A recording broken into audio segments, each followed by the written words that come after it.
আসসালামু আলাইকুম। যখন পিছনের সব কষ্টের কথা মনে পড়ে না, তখনই মনে চায় জীবনটা শেষ করে দিই। তখনই মনে চায় জন্মের পর থেকে তো কষ্ট করেই বড় হইলাম, শান্তি তো কোনো দিন পাইলাম না। আর কত কষ্ট করতাম।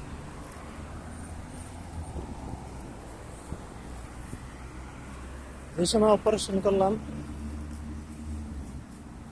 শরীরের রোগ ধরা পড়ছে আরো 3-4 বছর আগে।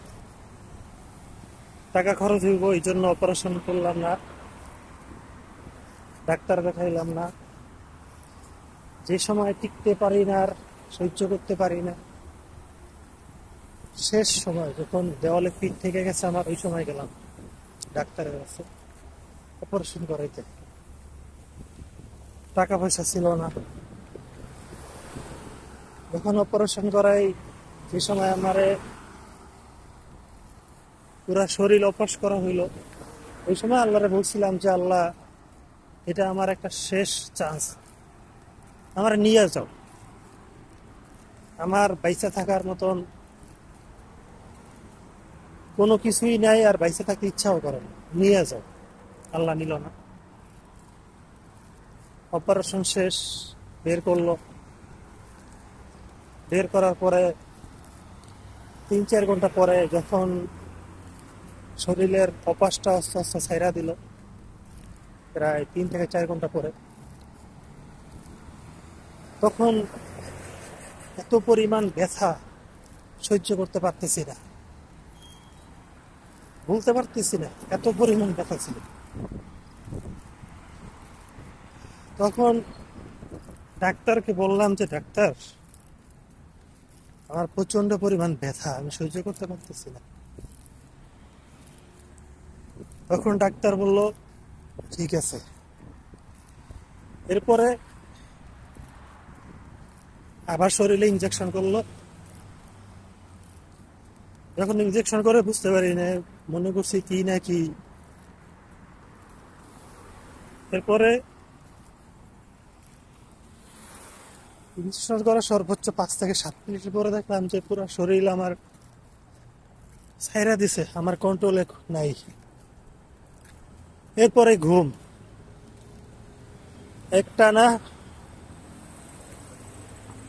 1.5 দিন ঘুমাইলাম, একটা না।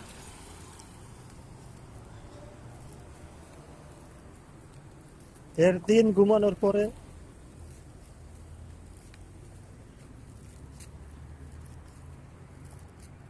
ডাইকা আমার বড় বোন জমাইছিল আমার সাথে, ঘুম থেকে ডাকতো। কেউ ভিডিও কল দিলে দেখতে চাইলে, আমার পাশে আমার বড় বোন জমাইছিল, আর কেউ ছিল না। যখন ডাকতো যে কেউ কল দিছে কথা বল, তখন একটু চোখ মেলতে পারতাম, আবার ঘুমাই যেতাম। তখন আমার মনে আছে আমারে বিস্কুট খাইতে দিছিল। আমি একটা বিস্কুটের একটা কামড় দেওয়ার পরে আমি আবার ঘুমাই গেছি। আমার ডাইকা তুলছে খাবার খাওয়ানোর জন্য যে বিস্কুটটা খাও। আমি বিস্কুট একটা কামড় দেওয়ার পরে আমি আবার ঘুমিয়ে গেছি। এরকম করে 1.5 দিন কাটলো। তখন বুঝতে পারলাম যে আমারে ঘুমের ইঞ্জেকশন দিছে। তখনও আল্লাহর কাছে বলছিলাম, আল্লাহ তুমি আমারে নিয়ে যাও, কারণ কষ্ট আর সহ্য করতে পারি না, আমার আর কষ্ট সহ্য হয় না। আল্লাহ নিল না। এরপরে যেদিন বেন্টি স্কুলে, মনে হয় 10 ফিটের উপরে গস কাপড় হবে, এটা আমার অপারেশনের জায়গায় ডুবানো হয়েছিল, কত জায়গায়।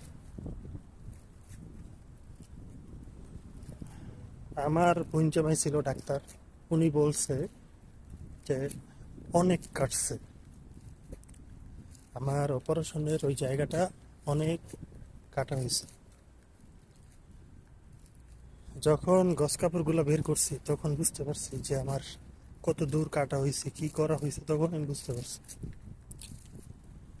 এরপরে আল্লাহর অনেক বলছি, আল্লাহ তুমি আমারে নিয়ে যাও, আমার মতন পাপিষ্ঠ বান্দা বাঁচাই রেখা কি লাভ?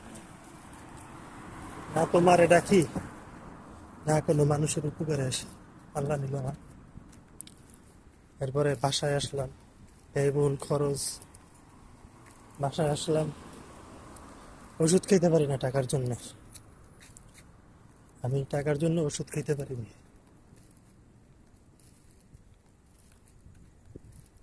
ওইগুলা 2 বছর, প্রায় 2 বছর হয়ে যেতেছে, এখনো ওই সমস্যা নিয়ে ভুগতেছি। আবার অপারেশন করাইতে হইব। এখন আবার অপারেশন করতে গেলে 1.5 থেকে 2 লক্ষ টাকা লাগবে।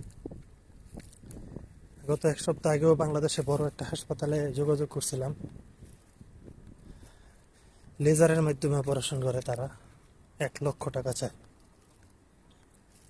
1 লক্ষ টাকা চায়, লেজারের মাধ্যমে করে দেব। এই কষ্ট নিয়ে না আর বাঁচা যায় না। কত কষ্ট সহ্য করা যায়? এত কষ্ট নিয়ে মানুষ বাঁচতে পারে না। দুঃখে দুঃখে মরার থেকে এক চান্সে মরা অনেক ভালো। ইসলামে যদি কোনো রকম এই নিয়মটা থাকতো, আত্মহত্যা জায়েজ, মহাপাপ না, হয়তো এটা অনেক আগেই আমি করতাম। যেহেতু আত্মহত্যা করলে কাল পরকাল কোনোটাই পাওয়া যায় না, সেহেতু মনের সাথে যুদ্ধ করে যেতেছি, বাঁচার অনেক চেষ্টা করতেছি।